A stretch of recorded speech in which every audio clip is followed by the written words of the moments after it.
విద్యార్థుల సమస్యలను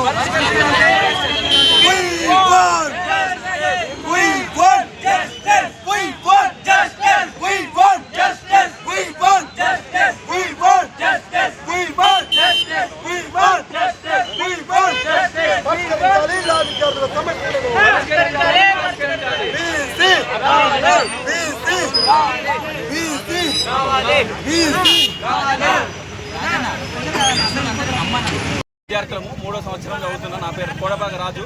ఇక్కడ గత వారం రోజుల నుంచి కర్రీ సరిగా ఉండట్లేదు, రైస్ సరిగా ఉండట్లేదు, ఉప్పు ఎక్కువ అవుతుంది. At the same time hygienic అసలు ఉండట్లేదు. వర్కర్స్ ఎప్పుడు టైంకి రావట్లేదు. కొంతమంది తాగి మరీ వంట చేసి చాలా అభాగ్య పాలు చేస్తూ అసలు సిసలైన భోజనం పెట్టకుండా నాసి రకమైనటువంటి బియ్యాన్ని వాడుతూ ఎంత మాత్రం కొంచెం కూడా మా మీద దయ జాలి లేకుండా అసలు ఎట్లా నడుపుతున్నారో మీకు అర్థం కావట్లేదు. మేము ఎన్నిసార్లు ప్రిన్సిపల్ గారికి, మా డీసీ గారికి మేము ఇన్ఫర్మేషన్ ఇచ్చినప్పటికీ, మేము పిటిషన్స్ ఇచ్చినప్పటికీ కూడా వాళ్ళు ఏమాత్రం పట్టించుకోవడం లేదు. ఇవాళ మధ్యాహ్నం వర్కర్స్ వాళ్ళు రావడం లేదు. ఎందుకంటే వాళ్ళు వండే స్థితిలో లేరు. వాళ్ళు ఆబ్సెంట్ అయ్యే పరిస్థితి ఏర్పడింది. కాబట్టి మేము అందరం విద్యార్థులం Osmania university of law college 3వ సంవత్సరం 5వ సంవత్సరం విద్యార్థులు అందరం రోడ్డు మీదకి వచ్చినాం. ఈరోజు మాకు న్యాయం జరగాలని, correct right to food and education, right to food and health అనేది ఒక ఫండమెంటల్ రైట్. కాబట్టి దానికోసం మేము పోరాడుతున్నాం.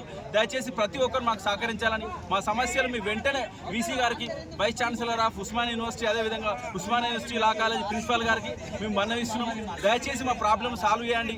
సమస్యలు ఏవైతే హాస్టల్లో ఉన్నాయో, మెస్సులో ఉన్నాయో వాటన్నిటి నుంచి నాసి రకమైనటువంటి బియ్యాన్ని కానీ, నాసి రకమైనటువంటి వంటలు కానీ, కూరగాయలు కానీ వాటన్నిటిని తీసివేసి చక్కటి భోజనాలు అందించాల్సిన బాధ్యత వాళ్ళకు ఉందని మేము 100% నమ్ముతున్నాం. ఇది జరుగుతుందని భావిస్తున్నాం.